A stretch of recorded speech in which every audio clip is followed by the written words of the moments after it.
seems to be in roughly the same place, off the east coast of Japan, off the Miyagi prefecture, which is the host prefecture of the city of Sendai, the eastern coastal city there. On Wednesday, the 7.2 magnitude quake that elicited a great deal of emergency response. Japanese television channels were monitoring the coasts. There were warnings of a tsunami. That warning was of a tsunami of only 50 to 60 centimeters. This one could be almost 10 times that. There are various differing readings being given, some saying potential for a 3-meter tsunami, some saying a potential for a 6-meter tsunami. So obviously, whatever damage has been done by the quake, that could be eclipsed by what might be coming from the seas. On Wednesday, nothing very serious happened either in terms of the quake damage or the tsunami. This is obviously of a very different order, and so there will be an extremely close watch on what happens on that eastern shoreline. One other thing to note, we've had word from our correspondent in Beijing, Melissa Chan. She says she felt the quake there, so that gives you some sense of just how strong this earthquake was. And of course, Japan, very used to such quakes. What sort of warning, if any, as far as we know, was issued? I'm not sure that I can't report whether there was a warning before the quake happened. I mean, I think that would be unlikely. Certainly, Japan has been on high alert since the earthquake on Wednesday. There have been a number of aftershocks. On Thursday morning, there were a number of aftershocks in the 6+ magnitude range. This is obviously much bigger. Japan is very well equipped to deal both with the initial tremors caused by an earthquake. Buildings are systematically built with inbuilt allowances for sway so that they are less likely to fall down. Also, coastal cities have long had tsunami protection measures in place. I've been up and down the east coast of Japan, and you see a lot of very substantial harbour walls, some even sort of motorised gates that fall into place should there be warnings of a tsunami. So I think you can certainly assume that all of those sorts of measures will be taking place at the moment.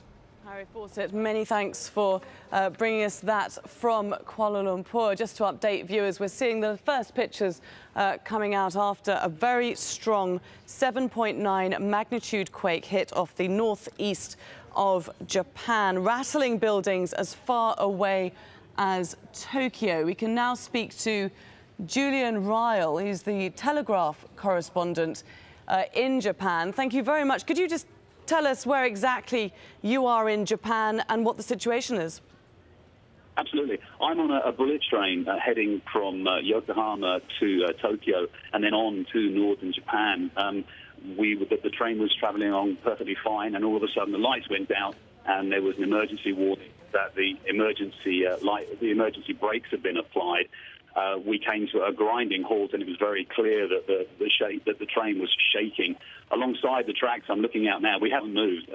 I'm looking out the window now, and all the houses and buildings alongside the railway tracks here were shaking as well. I can see cars wobbling on their wheels. There's a line of bicycles that's gone over.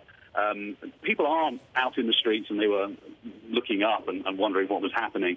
It's stopped now, but obviously there's been a great deal of damage on the tracks. I understand that the Shinkansen have all been stopped, and they are checking the tracks, and hopefully we'll be underway again soon, but it's certainly not clear. And of course, this comes straight off the back of an earthquake on Wednesday in a very similar place. Absolutely, yes. It's in exactly the same area. That first one didn't cause too much damage. There was a relatively small tsunami at that point. I understand it was 50 centimetres. But we are getting reports on the train that they're talking about a 6-metre tsunami bearing down on the northeast coast of Japan, which, if that does come ashore, is going to cause a lot of damage. Indeed. Could you give us an idea of the amount of damage that the earthquake on Wednesday caused? There was no damage, really. I mean, I think there were a few cracked pipes. There were no injuries reported as a result. Certainly nobody died. It was mostly small infrastructure, but I think we're talking something of a very, very different magnitude today. OK, just to remind viewers, we are talking to Julian Ryle, Telegraph newspaper correspondent based in Japan. He's on a bullet train just outside Tokyo, and we're seeing these pictures coming in from Japanese television. Obviously there we're seeing smoke coming from buildings.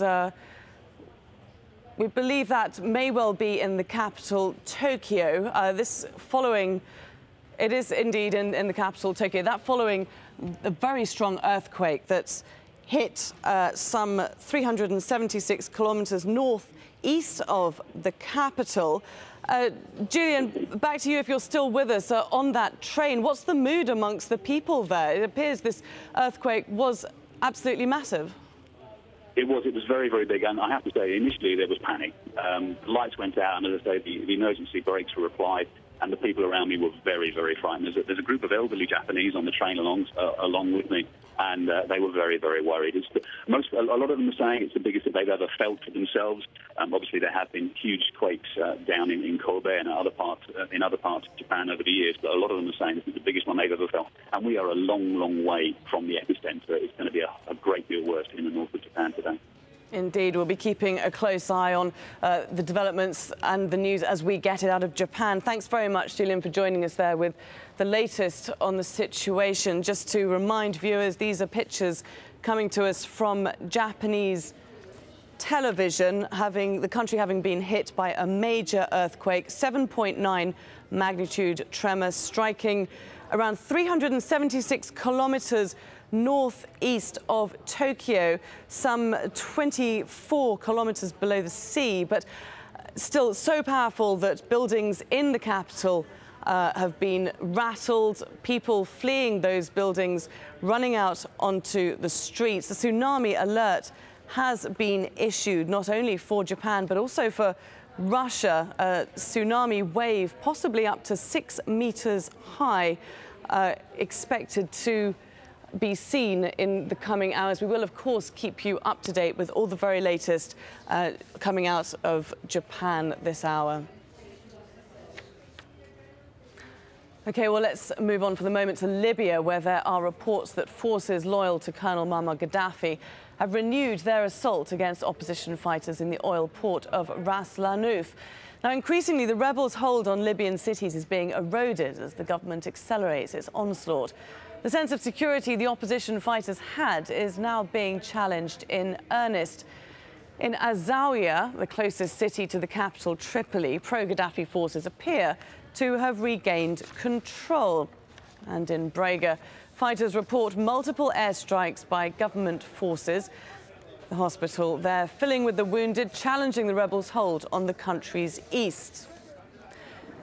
And in Ras Lanuf, government forces showered the city with rockets and tank shells, forcing the rebels to retreat on Thursday. Patients in the main hospital had to be evacuated as it too fell victim to pro-Gaddafi military attacks.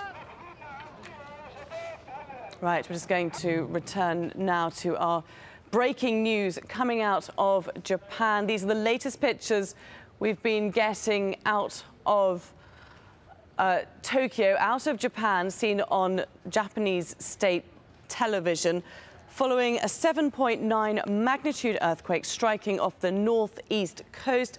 Let's join our correspondent Harry Fawcett in Kuala Lumpur.